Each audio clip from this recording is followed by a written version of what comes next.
কবি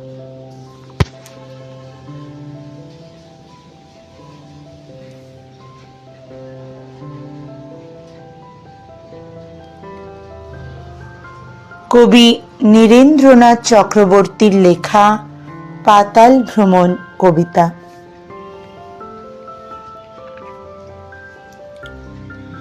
বাইরে যখন হাজার দৃশ্য, তখন সেসব ফেলে পাতাল ভ্রমণ করতে ভোলা চড়ল পাতাল রেলে।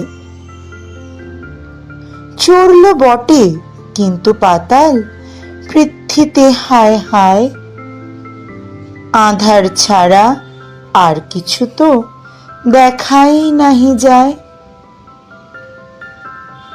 কি আর করে হতাশ ভোলা তখন মনে মনে, থামতে গাড়ি নামলো গিয়ে পরের স্টেশনে।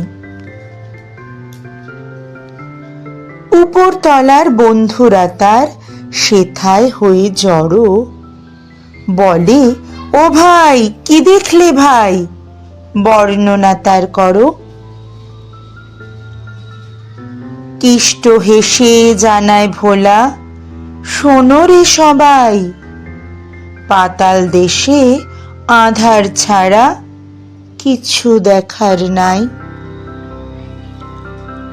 নদী পাহাড় গাছপালার রং বেরঙের পাখি, উপর তলায় সব দেখা যায়, নিচের তলায় ফাঁকি।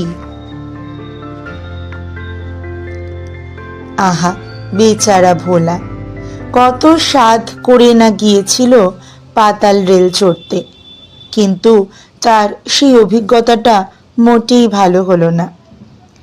ভোলার পাতাল রেল চড়ার অর্থাৎ পাতালে ভ্রমণ করার বিষয়টি এই কবিতায় ফুটে উঠেছে।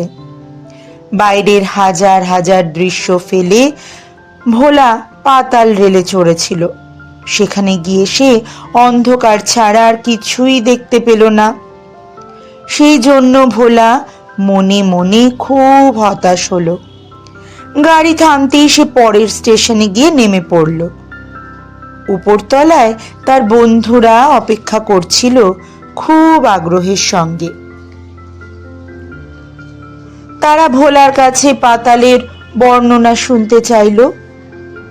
কষ্ট করে হেসে ভোলা বন্ধুদের জানিয়েছিল, পাতাল দেশে অন্ধকার ছাড়া আর কিছুই নেই। নদী পাহাড় গাছপালা রং বেরঙের পাখি সবকিছুই উপর তলায় দেখা যায়, নিচের তলায় সবকিছুই ফাঁকি, অর্থাৎ কোনো প্রাকৃতিক দৃশ্যই সেখানে দেখা যায় না। এই কবিতায় কবি আসলে মাটির পৃথিবীর জীবন্ত সত্তাকেই তুলে ধরতে চেয়েছেন।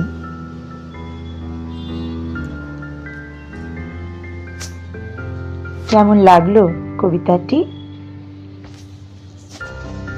ভালো থেকো সকলে।